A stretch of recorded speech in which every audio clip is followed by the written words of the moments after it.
Quando falamos sobre o futebol brasileiro, é impossível não lembrar de figuras que transcenderam as quatro linhas e deixaram um legado muito além dos gramados. Entre esses ícones, Sócrates é um nome que se destaca. Com sua inteligência, liderança e visão de jogo, se consolidou como um dos maiores craques que o país já produziu, seja pelo Botafogo de Ribeirão Preto, pelo Corinthians ou pela seleção brasileira. Nesse vídeo você vai conhecer o auge e queda de um dos mais brilhantes meio-campistas da história do futebol mundial. Vamos explorar seus momentos de glória, suas lutas e, claro, as frustrações que marcaram a sua carreira. Seja bem-vindo ao Analisando o Jogo, seu espaço de análises e história sobre o esporte. Vambora! Nascido em Belém no dia 19 de fevereiro de 54, Sócrates, diferente de muitos jogadores de sua geração, não iniciou sua carreira cedo. Ele se dedicou aos estudos e só ingressou no futebol profissional em 74, já com 20 anos, quando estava cursando medicina. Foi no Botafogo de Ribeirão Preto que ele começou a construir a sua trajetória no futebol, enquanto conciliava os jogos com as exigências da faculdade. Com um estilo de jogo único e uma inteligência fora do comum, Sócrates rapidamente chamou a atenção. Ele não era apenas mais um meio-campista com talento para armar jogadas. O jogador de 1,92 m tinha uma postura elegante em campo, com um toque de bola refinado e uma visão de jogo privilegiada, capaz de antecipar os movimentos dos adversários e surpreender com passes precisos. Desde o início, suas características como jogador deixaram claro que ele era diferente. Alto e magro, com uma resistência física impressionante e uma técnica que desafiava sua constituição física aparentemente frágil. Pelo Botafogo de Ribeirão Preto, Sócrates começou a se destacar no Campeonato Paulista. Seus dribles e passes criaram jogadas decisivas, o que fez dele rapidamente o maestro daquela equipe.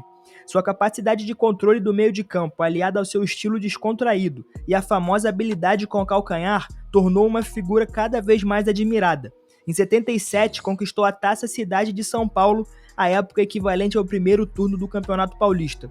Disputou a final com o São Paulo e, mesmo com a derrota, terminou como artilheiro do torneio. Foi nesse momento que ele começou a se consolidar como uma das grandes promessas do futebol brasileiro, mesmo ainda dividindo seu tempo entre os treinos e as aulas de medicina.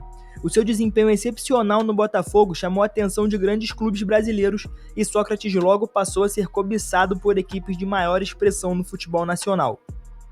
Mas antes da gente falar sobre o auge do craque, eu só queria lembrar vocês da parceria do canal a Esportes BHS, a melhor loja de artigos esportivos do Brasil. Por lá, eles estão com uma promoção imperdível que é a Pague 3, Leve 5, onde você leva 2 camisas de graça. Usando o link do canal que está aqui no comentário fixado, você tem direito a frete grátis e ainda ajuda analisando o jogo. Mas corre que a promoção é por tempo limitado, não perde tempo porque vale muito a pena, a loja tem uma qualidade absurda e é extremamente segura. Tamo junto! Bom, a grande virada na carreira de Sócrates veio em 78, quando se transferiu para o Corinthians, um dos maiores clubes do Brasil. Aqui, é importante dizer que ele já havia se formado na faculdade em 77, ou seja, o seu foco era todo para o futebol a partir desse momento. Essa mudança não apenas consolidou seu nome no cenário nacional, mas o transformou em uma lenda do futebol brasileiro. Sócrates chegou ao Corinthians em um momento que o clube precisava de uma figura de liderança, alguém que pudesse comandar o meio de campo com maestria e carisma, e ele se encaixou perfeitamente nesse papel. Pelo clube, se destacou rapidamente e se tornou cérebro da equipe. A sua habilidade com a bola nos pés era impressionante, mas o que realmente o diferenciava era a sua visão de jogo. O jogador era capaz de antever jogadas com uma precisão cirúrgica, e isso o tornava não apenas um excelente jogador, mas também um exímio estrategista em campo. Entre 78 e 84, Sócrates viveu seu auge no futebol brasileiro. Durante a sua passagem pelo Corinthians, ele participou ativamente da democracia corintiana, um momento revolucionário que pregava maior liberdade e voz ativa para os jogadores dentro do clube. Esse período não foi importante apenas para o futebol, mas também para a sociedade brasileira como um todo que vivia sob a ditadura militar. Sócrates, ao lado de jogadores como Vladimir, Casagrande e Zenon, lutou pela democratização do futebol e pela liberdade política no Brasil. Dentro de campo, por outro lado, o craque também brilhou, tá? Sócrates foi decisivo nas conquistas do Campeonato Paulista de 79, 82 e 83. Ele era o cérebro e o coração daquele time do Corinthians. Com um estilo de jogo refinado, passadas longas e uma habilidade técnica inigualável, ele conquistou a admiração de torcedores por todo o Brasil. Um dos momentos mais memoráveis de sua carreira foi a campanha no Campeonato Paulista de 82, em que o Corinthians derrotou o São Paulo na final com uma grande atuação do jogador.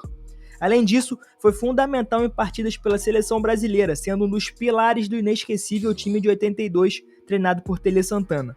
Sócrates foi o capitão daquela seleção que, apesar de não ter conquistado a Copa do Mundo, é lembrado como uma das melhores equipes de todos os tempos. Mas depois a gente fala sobre isso. Após o sucesso no Brasil, Sócrates chamou a atenção de clubes europeus e em 84 se transferiu para a Fiorentina da Itália. O sonho da equipe de Florença era ter o mesmo sucesso que a Roma, que brilhava sob o comando de Falcão, parceiro do ex-corintiano.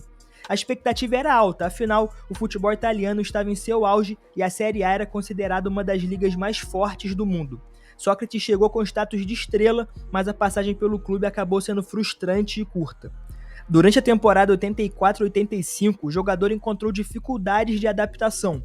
O estilo de jogo europeu, mais tático e físico, contrastava com o futebol mais técnico e criativo ao qual ele estava acostumado no Brasil. Além disso, a própria cultura italiana, o clima e o fato de ter sido tratado como o grande culpado pela má temporada do time também foram fatores que influenciaram em sua rápida saída. Ele participou de 25 jogos e marcou apenas 6 gols pela Fiorentina, o que ficou muito aquém do esperado. Depois de um ano, o jogador decidiu retornar ao Brasil. Porém, ao contrário do que muitos imaginavam, ele não voltou imediatamente ao Corinthians. Em 86, ele foi contratado pelo Flamengo, outro gigante do futebol brasileiro. No entanto, sua passagem pela equipe rubro-negra também não foi tão brilhante quanto se esperava. Apesar de ter participado de bons momentos e contribuído com sua experiência, Sócrates já não exibiu o mesmo brilho dos tempos áureos no Corinthians. A parceria com o Zico, inclusive, que tinha muita expectativa, aconteceu em apenas um jogo oficial. As lesões estiveram muito presentes nessa passagem. Por fim, ele encerrou sua carreira no clube onde tudo começou, o Botafogo de Ribeirão Preto, em 1989. Foi um encerramento discreto para um dos jogadores mais emblemáticos que o futebol brasileiro já produziu.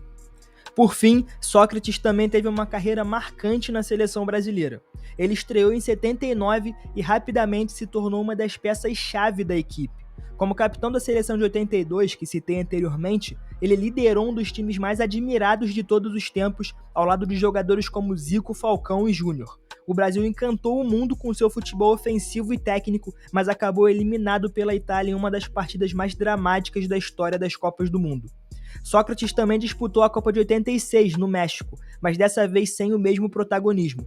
O Brasil, assim como no anterior, foi eliminado nas quartas de final, dessa vez pela França, em outra partida histórica decidida nos pênaltis. Ainda assim, Sócrates deixou sua marca na seleção, com 60 jogos e 22 gols, além de seu estilo de liderança tranquilo, porém firme.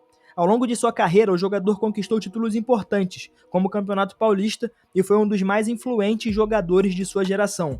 Ele é lembrado não só pelo que fez em campo, mas também pelo que representou fora dele como um símbolo de intelectualidade no futebol. Sócrates não foi apenas um jogador de futebol, ele foi um ícone de uma era, um símbolo de resistência e luta por justiça, tanto dentro quanto fora dos gramados. Com sua inteligência afiada e habilidades únicas, ele transcendeu o esporte, deixando uma marca que continua inspirando gerações. Seja como maestro do Corinthians na democracia corintiana, seja vestindo a lendária camisa 8 da seleção brasileira, sua influência permanece viva na memória do futebol mundial. Apesar de não ter conquistado uma Copa do Mundo, o jogador conquistou algo ainda mais raro, o respeito e a admiração dos torcedores de todas as partes do mundo. Ele mostrou que o futebol pode ser mais do que um jogo, pode ser um meio de expressão, de transformação social, de luta por direitos e, acima de tudo, de liberdade. O seu legado continua a reverberar no futebol brasileiro, especialmente no Corinthians, onde ele se tornou uma lenda, mas também em todos os cantos do país, onde seu nome é sinônimo de inteligência, técnica e liderança. Seu estilo de jogo único, suas contribuições para o esporte e sua postura fora de campo fazem de Sócrates um dos maiores ícones da história do futebol brasileiro. Mas e para você? Ele foi o maior meio-campista que o Brasil já produziu? Deixa aí nos comentários se você acha que ele está nessa discussão ou não. Além disso, não esquece de deixar o like, se inscrever no canal, ativar a notificação e, claro, conferir o link da Esportes BHS no primeiro comentário fixado, a melhor loja de artigos esportivos do Brasil.